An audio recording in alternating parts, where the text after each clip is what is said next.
Hello guys, আজকে আমি আরও একটা রেসিপি নিয়ে চলে আসলাম। সেই রেসিপিটির নাম হলো টমেটো ঝোল। এখানে আমরা টমেটোগুলোকে কুচি কুচি করে নিয়েছি। এখন পেঁয়াজ কুচি, রসুন কুচি করে নিয়েছি, লঙ্কা গুঁড়ো, জিরে গুঁড়ো, হলুদ গুঁড়ো। একটা প্যান বসিয়ে নিয়েছি, তার মধ্যে তেল গরম করে নিয়েছি। পেঁয়াজ কুচি, রসুন কুচি দিয়ে ভালোভাবে ভেজে নিলাম।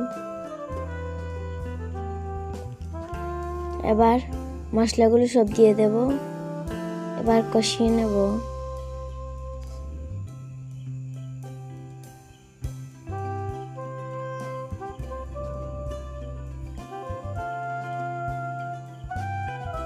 এবার টমেটোগুলোকে দিয়ে দেব, নেড়ে দেব।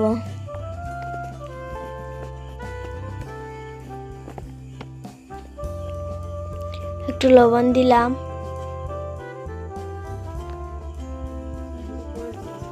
দিয়ে নেড়ে দেব।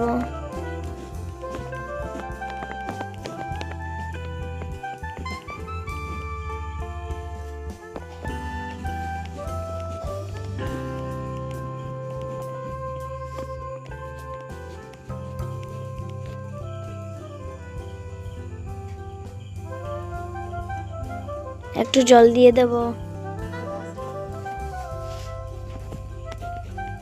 ভেজে রাখা মাছগুলোকে দিয়ে দেব।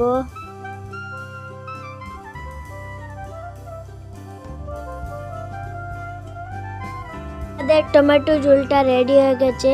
আপনারা আমাদের মতো বাড়িতে বানিয়ে খেতে পারেন, অনেক মজা হয়েছে।